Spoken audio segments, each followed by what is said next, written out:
The space outside was endless. Black skies, shining stars, and a cold silence that never ended.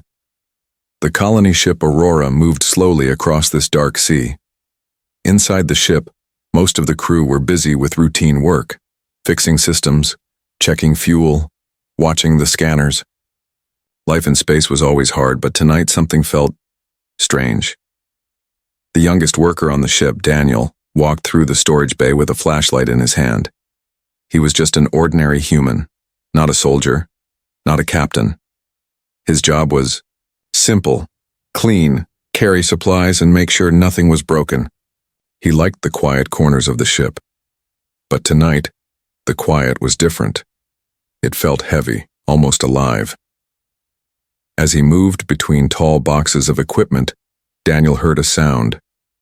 A soft sound, like someone breathing. He froze. The crew had already gone to their quarters. Nobody was supposed to be here.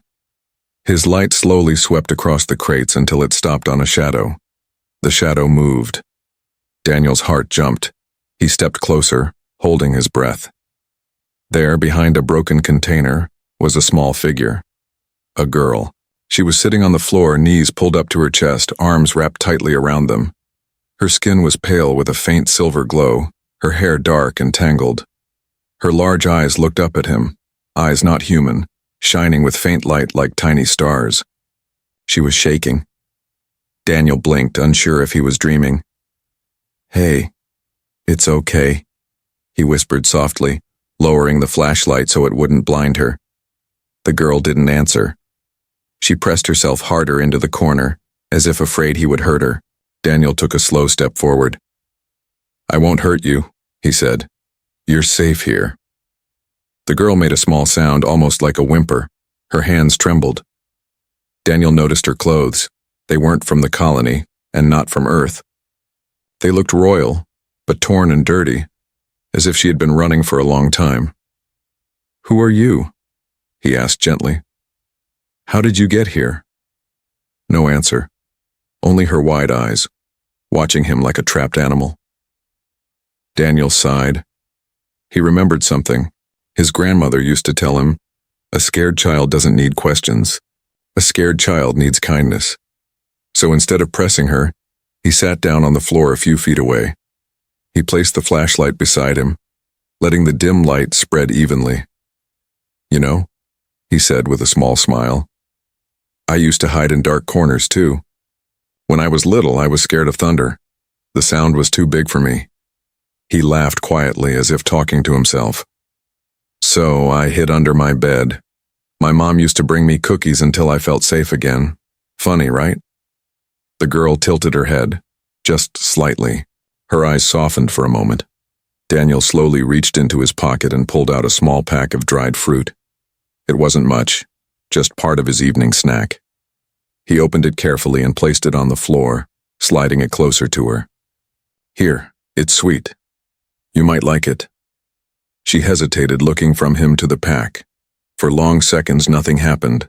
Then slowly, her thin hand reached out and took one piece. She sniffed it, then bit it gently. Her eyes widened. A tiny spark of surprise lit her face. Daniel smiled. "See? Not bad, right?" She chewed carefully, then reached for another. This time she didn't look away from him. Something in Daniel's chest relaxed. He felt her fear breaking, just a little. He leaned back against the crate, pretending to be casual, but inside he was full of questions. Who was she? How did she end up here? Was she a stowaway or something more? But for now, he didn't ask. He only said, "You don't have to be afraid. I'll make sure no one hurts you." The girl's lips parted, as if she wanted to speak. A sound came out, soft and broken. It wasn't clear, not full words, just one small whisper that sent a shiver down his spine. "Mother," she said. Daniel's eyes widened. He didn't understand. Was she calling for her mother? Or warning about someone else? Before he could think, the lights in the storage bay flickered, just for a second. The hum of the engines dropped, then returned. The girl froze, her eyes darting upward as if she felt something watching. Daniel felt it too. The strange weight in the air, the sense that this wasn't just an accident. Someone, or something, was close. He looked at the girl again. She wasn't just lost. She wasn't just scared. She was hiding from something far greater. And without knowing it, Daniel had stepped into a story much bigger than himself. Far away, unseen by him, eyes were already watching. The encounter had begun. The next morning on the Aurora, Daniel could not stop thinking about the strange girl in the storage bay. He barely slept. Every time he closed his eyes, he saw her pale face, those glowing eyes, and heard that single whispered word, Mother. He knew he should tell the captain. A child, especially an alien child, was no small matter. But deep inside he hesitated. If the crew found her, they might lock her away. Maybe worse. She was afraid enough already. So Daniel returned to the storage bay carrying a tray with some bread, water, and a small cube of sweet jelly he had saved. The girl was still there, sitting in the same corner. When she saw him, she tensed, ready to hide again. But when he smiled and placed the tray on the floor, she blinked curiously. I brought you breakfast, Daniel said softly. Not very tasty, but better than nothing. She sniffed the food, then slowly reached out, taking the jelly first. Her lips curved upward just slightly. For the first time, Daniel saw her smile. It was small, shy, but real. Relief warmed him. See? Not all humans are scary. He sat down across from her, keeping a careful distance. He wanted her to feel safe. My name is Daniel, he said, pointing to himself. Daniel. The girl tilted her head. Then she touched her chest. No words came. She lowered her eyes as if ashamed. That's okay, he said quickly. You don't have to talk yet. We'll figure it out. He tapped his chest again, repeating slowly. Daniel. She hesitated, then tapped her chest softly. A faint sound escaped her lips, broken but clear enough. Lyra. Daniel's eyes widened. A name. Her name. Lyra, he repeated, smiling. That's beautiful. The girl, Lyra, watched him, her glowing eyes full of cautious trust. While they ate, the ship trembled slightly. A ripple passed through the hull, so soft most of the crew didn't notice. But Lyra stiffened at once, clutching her knees. Her eyes darted toward the ceiling, wide with fear. Daniel frowned. What is it? She whispered something in her strange tongue. The words were foreign, but the fear in her voice was clear. Daniel reached out carefully, resting his hand near hers on the floor. Hey, it's okay. Nothing will hurt you, not while I'm here. She looked at his hand, then after a long pause placed her tiny fingers on top of it. Her skin was cool, almost shimmering like starlight. Daniel felt a chill. Whoever this child was, she wasn't ordinary. That same moment in the control deck, alarms flickered for a second before shutting off. The crew argued, just a glitch or something bigger. The captain grumbled, space interference, nothing to worry about. But above them, unseen, something massive moved in the darkness. Back in the bay, Daniel decided to distract Lyra. He picked up a small tool from the floor, a broken scanner. You know what this is? He asked, pretending to study it. It's supposed to tell me if there's danger, but honestly, it's terrible. Last week it said there was fire in the kitchen. It was just toast. He made a silly face, imitating smoke. Lyra blinked, then giggled. The sound was soft and musical, like wind chimes. Daniel laughed too. See? You're not so scared now. For a short while, the storage bay felt warm, filled with laughter. The fear that hung over her seemed to lift, but then heavy footsteps echoed in the corridor. Daniel froze. Someone was coming. The bay doors slid open and a tall officer stepped inside. It was Lieutenant Graves, a strict man known for following rules to the letter. His eyes narrowed when he saw Daniel sitting on the floor with the girl. What is this? Graves demanded. A stowaway? Daniel quickly stood, shielding Lyra. She's just a child. She's not dangerous. Graves frowned. You don't know that. She could be an alien spy. Or worse. Bait to lead us into a trap. Lyra whimpered and tried to hide behind Daniel. He glanced back at her, then faced Graves firmly. Look at her. Does she look like a threat? She's just scared. Graves stepped forward. The captain will decide. Move aside. Daniel shook his head. His voice was calm but steady. No. If you frighten her more, she won't speak. Let me handle this, please. For a long moment, tension filled the bay. Graves stared at him, then at the trembling girl. Finally, with a sharp exhale, he said, Fine, but the captain will hear about this. He turned and left, the doors hissing shut behind him. Daniel sighed in relief. Lyra slowly peeked out from behind him. Her glowing eyes were wide with gratitude. You're safe, Daniel whispered. I won't let them hurt you. She touched his sleeve lightly, as if to say, thank you. Far away, hidden in the dark sky, a vast flagship floated silently. Inside, the Galactic Queen watched everything through her advanced sensors. She had seen Daniel offer food. She had heard his jokes. She had witnessed him stand against his officer to protect her daughter. Her generals waited for orders. Shall we destroy the human ship, my queen? One asked. The queen's gaze remained on the screen, studying the young man. Not yet, she said coldly. Let us see how far his kindness goes. Back on the Aurora, Daniel smiled at Lyra, trying to comfort her once more. He had no idea that every word, every act was being judged by one of the most powerful beings in the galaxy. The small comforts he offered would decide the fate of them all. The Aurora drifted through the endless dark, its engines humming softly. For most of the crew, it was an ordinary day. But for Daniel, nothing was ordinary anymore. In the quiet storage bay, Lyra sat close to him, her glowing eyes fixed on the small scanner toy he had given her. She touched it with wonder, as if she had never seen such a thing before. Every now and then, she giggled when Daniel made funny noises, pretending the scanner was a talking robot. For a short time, she seemed almost like any child. But Daniel never forgot the fear in her eyes, the way she had whispered mother. Later that evening, strange things began to happen. The scanners on the bridge flickered. At first, the crew thought it was interference, cosmic radiation maybe. But then the signals repeated rhythmic like a pulse. The captain frowned, adjusting the controls.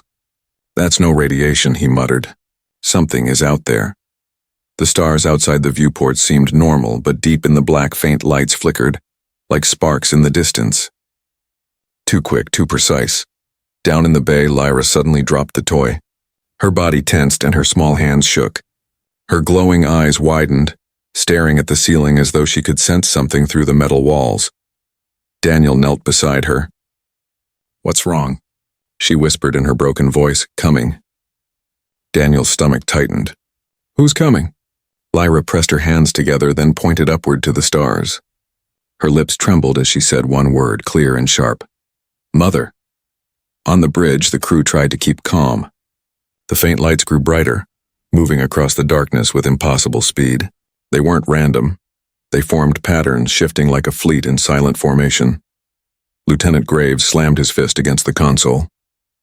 Shields up! The captain hesitated. Wait, we don't know if they're hostile. They're not human ships, Graves snapped. That's reason enough. Before the shields could rise, every light on the ship flickered again. For 5 long seconds, the Aurora drifted in silence, powerless in the void. Then the systems returned. Alarms echoed. Daniel rushed into the bay's small window and looked out into space. His heart froze. Hundreds of faint silver streaks were moving beyond the stars. Not meteors. Not natural. Ships. Enormous ships, cloaked in shadows. Their outlines barely visible but unmistakable. The girl clutched his arm tightly, burying her face against him. Don't let them take me, she whispered. Daniel didn't know what to say. He only held her close. That night, the crew gathered in the mess hall to argue. Some wanted to hand Lyra over, believing she was the cause of everything. Others argued they should keep her safe until they knew more. Graves shouted over the noise. Listen to me. That girl is dangerous. She's not one of us. If we keep her, we put the entire ship at risk. Daniel stood from his seat, his voice calm but firm. She's a child. She's frightened. And she hasn't hurt anyone. You're afraid because you don't understand her. Graves glared. You think kindness will save us when those ships outside fire? Wake up, Daniel. This is war waiting to happen. But Daniel did not back down. If they wanted war, we'd already be dead. Maybe the only reason we're alive is because of her. Silence filled the room. The captain looked between them, his face hard. Finally he said, "We wait, we watch. Until we know more, the girl stays with Daniel." Later, back in the storage bay, Daniel found Lyra sitting on the floor with a piece of chalk he had given her. She was drawing on the metal plates, her hand moving in slow circles. "What are you making?" Daniel asked. She didn't answer. She just drew, her glowing eyes full of focus. When she finished, she pulled back. Daniel stared at the symbol. A circle with 3 sharp points shaped like a crown. It glowed faintly under the dim light. "What is this?" he whispered. Lyra's lips moved. "Mother, Queen." Daniel felt his breath catch. Not just a child. Not just lost. She was the daughter of someone powerful, someone who commanded the enormous fleet outside. Before he could ask more, the ship trembled violently. Everyone on board heard it. The deep humming roar of engines outside, louder now, closer, alarms blared again. Graves' voice crackled through the comms.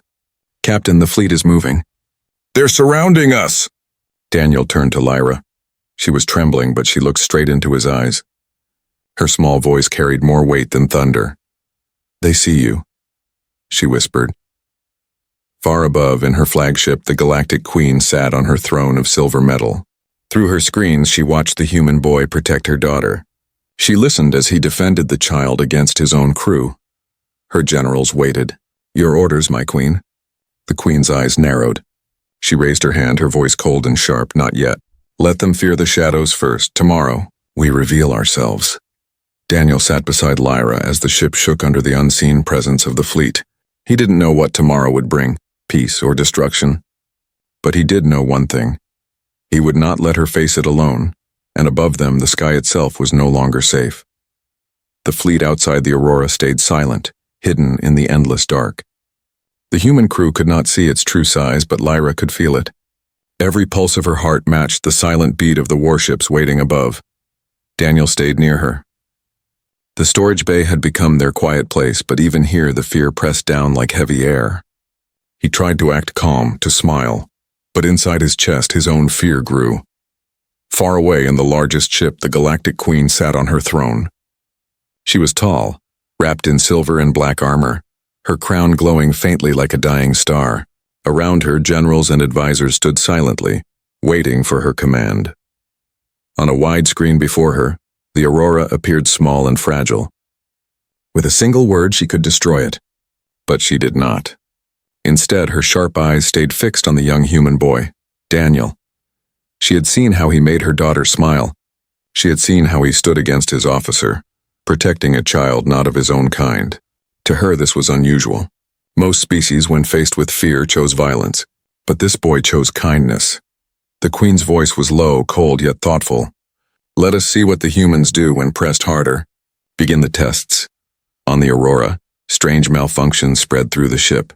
First, the lights flickered for minutes at a time, plunging corridors into darkness. Then the gravity field shifted, making objects float before slamming back to the floor. Later, the oxygen meters showed sudden drops, forcing engineers to run in panic. Every time the crew fixed one problem, another began. It felt as if the ship itself had turned against them. The crew grew restless, and fear turned into anger. "It's the girl," one shouted. "Ever since she appeared, nothing has been normal." In the mess hall, voices clashed like fire. Lieutenant Graves slammed the table with his fist. "Enough, we cannot risk this ship for one alien child. She is the key to what's happening. Hand her over, or we are all dead." The captain, tired and uncertain, said nothing. Daniel stood, his face pale but steady. "Listen to yourselves. She's just a child. Do you think she's controlling the ship?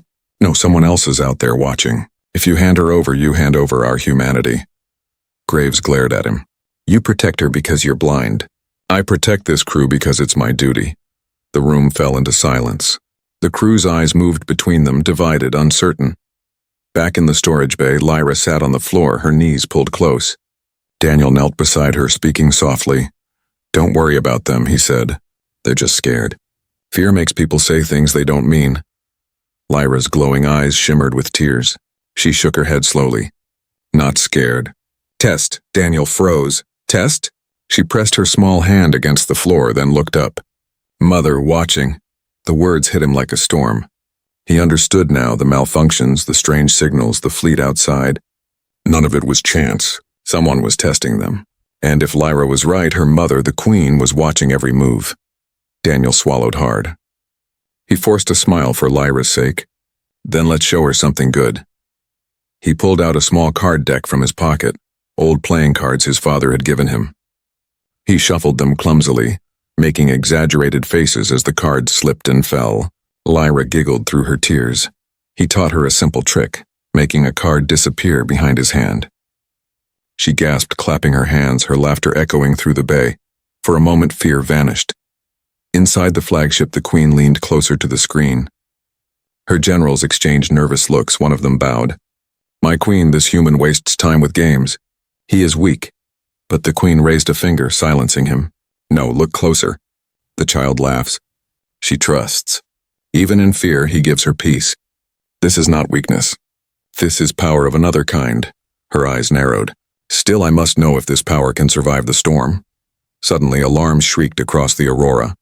The hull trembled under invisible pressure. On the bridge, crew members shouted, "Impact detected! Shields dropping!" But no weapons had been fired. The ship was being pushed slowly, deliberately toward a nearby asteroid field. Panic spread like fire. If they entered the field, the Aurora would be torn apart. The captain barked orders. Engines to full power. Steady the course. But the controls flickered uselessly. Nothing worked. In the storage bay, Daniel felt the ship shudder violently. He held Lyra close as crates toppled around them. She buried her face in his chest, whispering in terror. Mother. Angry. Daniel whispered back, though his voice shook. Then we'll show her we're not afraid. On the flagship, the Queen watched as the Aurora fought against the invisible force. Her eyes narrowed, sharp as blades. This is the moment, she said softly. Let us see if the boy still protects my daughter when death is near. Her generals bowed, silent. The test had only just begun. The Aurora creaked under invisible pressure as it drifted toward the asteroid field. Every officer on the bridge shouted at once, hands flying over useless controls. Sparks burst from broken panels and alarms screamed like sirens of doom. The captain gritted his teeth. Divert all power to engines. Push us clear. It's not working, an engineer cried. It's like something is pulling us. Lieutenant Graves glared at Daniel's empty seat on the bridge. It's the girl. She's the key. We have to hand her over before we're crushed. Down in the storage bay, Daniel wrapped both arms around Lyra as the ship trembled. Crates crashed to the floor.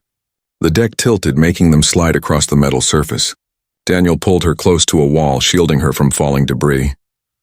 It's okay, he whispered through clenched teeth, though his heart raced. I've got you. You'll be safe. Lyra's small hands clung to his shirt. Her glowing eyes were wide, her lips trembling. She whispered one word, test. Daniel frowned. This is your mother, isn't it? She's doing this to see what we'll do. Lyra nodded weakly. Daniel exhaled shakily. Somewhere, a powerful queen was pushing them toward death just to measure his choices. He should have been angry. But instead, he looked at the frightened child in his arms and thought only one thing. Don't let her down. On the flagship, the Queen sat motionless, watching her daughter tremble in the boy's arms. Around her, generals shifted nervously. My Queen, one said, their ship will not survive much longer. If you wish, we can end this test now. The Queen's eyes narrowed. No, let the boy show me his truth. Back on the Aurora, the asteroid field grew closer. Jagged rocks spun like blades, tumbling silently through the black. One impact would tear the ship apart. The crew panicked. We're doomed, someone cried. Graves pointed toward the lower decks. The girl is the reason. Hand her over. If we show whoever is out there that we surrender her, maybe they'll let us live. The captain hesitated. Fear clouded his face. He looked at the view of the rocks and then at the desperate crew. Slowly he nodded. Find the girl. Bring her here. Daniel's breath caught when soldiers entered the bay, weapons drawn. Step aside, one ordered. Captain's orders. Lyra whimpered and pressed herself tighter against him. Daniel shook his head. She's just a child. She hasn't hurt anyone. She's not human, the soldier shouted. Daniel stood tall, shielding Lyra with his body. Then all the more reason to protect her. Because if we throw away children out of fear, then maybe we don't deserve to survive. The soldiers exchanged uncertain glances. None of them wanted to be the one to rip a child from someone's arms, no matter how strange she looked. Before they could move, the ship lurched violently. Everyone fell to the floor as gravity shifted again. A crate slid across the room, slamming into the wall with a deafening crash. Sparks flew, lights flickered out. Lyra cried out. Daniel pulled her under him, protecting her with his body. Splinters of metal rained down, scraping his arms and shoulders. He winced in pain but did not move. "Stay with me, Lyra," he whispered. "I won't let go." On the flagship, the Queen leaned closer to the screen. For the first time in years, her expression softened. One general bowed. "Your Majesty, he shields her with his life, even against his own people." The Queen's voice was quiet. "Yes, he does not see her as a tool. He sees her as a child." Inside the bay, silence fell for a moment as the tremors eased. The soldiers looked at Daniel, his arms bleeding, his body trembling, but still wrapped protectively around Lyra. Graves' voice crackled over the intercom, sharp with anger. "Daniel, you risk us all for that creature." Daniel lifted his head, his face pale but determined. He shouted back, "If you think survival means betraying the innocent, then I don't want your kind of survival." His words echoed through the ship, carried to every deck. Lyra slowly lifted her head from his chest. Tears glistened in her glowing eyes. She placed her small hand on his cheek and whispered a word, soft but clear. "Friend." Daniel's throat tightened. He smiled weakly. "Yeah, friend." On the flagship, the Queen rose from her throne. Her generals bowed low, not daring to meet her eyes. She looked at the screen one last time. The boy was weak, fragile, bleeding, and yet he stood taller than kings in her sight. Her voice was calm but heavy with power. "Enough, pull them from the field." At once, the invisible force vanished. On the Aurora, controls lit up again. Engines roared. The ship stopped drifting and steadied itself just before the nearest asteroid. The crew gasped in relief. Some fell to their knees, trembling, but Daniel did not notice. He only looked at the little girl in his arms. She smiled faintly, her first real smile since he had found her. The Aurora floated silently in space, its crew shaken but alive. The asteroid field was now behind them, though only by a narrow margin. The ship had survived the trial, but no one celebrated. On the bridge, the captain sat pale and speechless. Engineers tried to steady the systems, but their hands shook. Every crew member knew the same truth. Something greater than them had spared their lives, and deep down, they feared this mercy would not last. In the storage bay, Daniel wiped the blood from his arm with a strip of cloth. The cuts burned, but he ignored them. His only concern was Lyra. She sat close to him, watching with glowing eyes full of worry. "I'm fine," he said with a small smile, though his voice trembled. "See? Just scratches." Lyra touched his bandaged arm with her cool hand. "Brave," she whispered. Daniel laughed softly. "Maybe. Or maybe I'm just too stubborn." For a moment, the heavy fear around them seemed lighter. But Lyra's face quickly grew serious. She looked toward the ceiling, her eyes distant, as if she could feel something approaching. "She comes," Lyra whispered. Daniel's chest tightened. He knew exactly who she meant. The first sign was silence. All alarms went dead. All engines stopped. Even the hum of life support faded. The Aurora drifted powerless, as though the void itself held its breath. Then the darkness outside began to glow. From every angle, massive shapes appeared. Ships, thousands of times larger than the Aurora. They uncloaked one by one, surrounding the tiny human vessel in a circle of steel and light. Their size was beyond imagination. Some looked like floating fortresses, others like sharp blades cutting through the stars. Gasps echoed through the bridge. "By the stars," one crew member whispered. "It's a whole empire." The captain's hands shook on the controls. "We're surrounded. No way out," Graves muttered bitterly. "We were dead the moment we found that girl." But Daniel, standing in the bay window with Lyra, felt something different. Awe, fear, and yet strange calm, because Lyra was holding his hand. On the flagship, the Galactic Queen rose from her throne. Her armor shimmered with silver fire. Her crown pulsed like a living star. She raised one hand, and every ship in the fleet lit their weapons at once, beams of pure energy humming with death. The Queen's generals bowed. "Shall we destroy them, my Queen?" But she did not answer at once. She stared at the screen, at her daughter clinging to the human boy. Her sharp eyes softened just slightly. "Open the channel," she commanded. On the Aurora, a blinding light filled the bridge.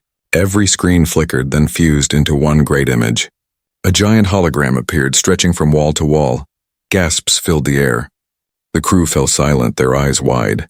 Before them stood the Galactic Queen. Her presence filled the room like gravity itself. Her tall figure, wrapped in dark armor, glowed faintly with power. Her crown shimmered like a constellation. Her eyes burned like twin suns. Even as a hologram, she felt real. Too real. Some crew members dropped to their knees without thinking. Others froze, trembling. The Queen's voice filled every corner of the ship, deep and commanding. "You dared to touch my daughter." The words echoed like thunder. Daniel swallowed hard. He stood in the bay, Lyra clutching his arm. He knew the voice reached him too. His knees wanted to buckle, but he forced himself to stay upright. The captain stammered, We did not know she was yours. We meant no harm." The Queen's gaze sharpened. "No harm? You argued to hand her away like a piece of cargo. You feared her. You despised her. And yet," her eyes turned directly toward Daniel, "one of you chose differently." The crew turned as one, staring at Daniel through the ship's cameras. His face appeared on the Queen's screen, standing with Lyra in his arms. Daniel's heart pounded. He whispered to Lyra, "It's okay. Don't be afraid." The Queen's gaze burned into him. "Human boy, tell me. Why protect a child not your own? Why risk your life for something alien to you?" The room fell silent. Every breath on the Aurora stopped. Daniel swallowed. His throat was dry, but his voice was steady. "Because she's just a child," he said. "Scared, alone. No matter where she comes from, no child deserves to be abandoned. If we forget that, then we forget what makes us human." Lyra looked up at him, her eyes shimmering. The Queen was silent for a long time. The fleet's weapons remained armed, humming with deadly energy. The crew trembled, waiting for judgment. At last, the Queen raised her hand. The weapons dimmed. The humming stopped. She spoke, her voice softer now, but still sharp. "Perhaps your kind is not as weak as I believed." The crew exhaled in relief. Some even wept. But the Queen's gaze lingered on Daniel. "You are different, boy. Different and dangerous. You make my daughter laugh. You make her trust. This I cannot ignore." Her image began to fade, but her final words rang clear. "We will meet again. And then, we shall see if humanity is worthy of the stars." The hologram vanished. The fleet remained in the sky like silent giants, but none fired. The Aurora floated free, trembling but alive. Daniel held Lyra close. She pressed her face into his chest, whispering, "Safe, for now." He stroked her hair gently. "Yeah, for now." But his heart knew the truth. This was not the end. It was only the beginning. Silence covered the Aurora after the Queen's image vanished. No one moved. The crew stared at the blank screens, their hearts still pounding. Outside, the massive fleet hung in the void like a wall of silver giants surrounding them on every side. The captain rubbed his temples, whispering, "We should be dead. Why are we still alive?" Graves growled, pointing at Daniel on the bay camera. "Because of him. He's the one she noticed. But don't think that makes us safe. She's not finished with us. This is just a pause before the end," the crew muttered nervously. Some looked at Daniel with fear, others with strange respect. None knew what would happen next. Down in the storage bay, Daniel sat against the wall. Lyra curled against him. Her breathing had slowed, but her small body still trembled. He stroked her hair gently. "You're safe," he whispered. "I don't know how long, but you're safe." Lyra looked up at him, her glowing eyes full of sadness. "Mother and always watching," Daniel sighed. He knew she was right.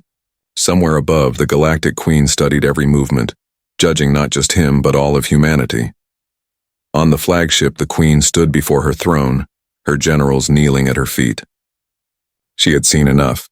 Her daughter's fear, the boy's defiance, the crew's weakness, all of it painted a picture of a species at the edge of greatness or destruction.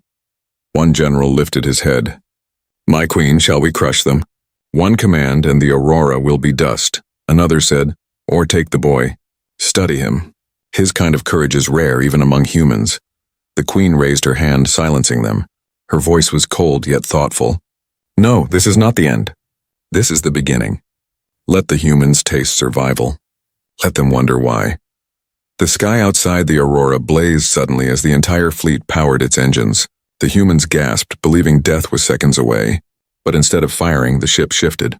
Slowly, gracefully, the massive wall of warships turned away, their silver bodies gliding through the void like a tide pulling back to the sea. One by one, they vanished into the black, leaving only the flagship behind. Then once more, the Queen's image filled the bridge. Her eyes burned into the crew, but her words were directed at Daniel. You showed me something I did not expect, she said. You chose to protect what others feared. You gave comfort when fear ruled your people. That is strength. But it is also danger. Such strength can inspire. Such strength can spread. It can change the course of species. Daniel swallowed hard. If kindness is dangerous, then I'll take that danger. The Queen's lips curved into the faintest shadow of a smile. Brave words. But remember this, boy. The galaxy is not kind. Power is not kind. And when your kind rises too far, others will come to break you. Her eyes narrowed. When that day comes, remember, I judged humanity today and spared it. But mercy is not infinite. Fail my daughter's trust and you will not see mercy again. She raised her hand. A beam of light surrounded Lyra, lifting her gently from Daniel's arms. No, Daniel cried, reaching upward. But Lyra shook her head softly, tears glimmering in her eyes. Friend, she whispered, her small voice breaking. Daniel's chest ached as the light carried her away. He reached out, but his fingers closed on empty air. The Queen's final words echoed across the ship as her image faded. We will meet again, and when we do, humanity will stand trial before the stars. The light vanished. The flagship turned and melted into the dark, following the rest of the fleet. The Aurora floated alone once more. Systems flickered back to life. Engines hummed. The silence of space returned, but it was not the same silence. It was heavier, filled with the memory of what had just passed. The crew exhaled as one, some weeping, some laughing nervously. They were alive. Against all odds, they were alive. But Daniel did not feel relief. He sat on the cold floor of the bay, staring at the spot where Lyra had been moments before. His hands still trembled from reaching for her. His chest felt empty. The captain's voice crackled over the comms. All crew, we survived today. But let none forget what we saw. Humanity has been judged, and the galaxy is watching. Daniel stood slowly, his eyes fixed on the stars outside. Somewhere out there, Lyra was with her mother, safe but gone. He thought of her small smile, her laughter, her whispered word, friend. He clenched his fists, his voice low but firm. Then let them watch, he whispered. We'll show them humanity is worthy. Far away in her throne room, the Galactic Queen watched her daughter sleep peacefully for the first time in days. Lyra's lips curved into a small smile as she dreamed. The Queen sat in silence, her thoughts heavy. For the first time in centuries, she was uncertain. Humans were fragile, weak, foolish. But in one boy's defiance, she had seen a spark.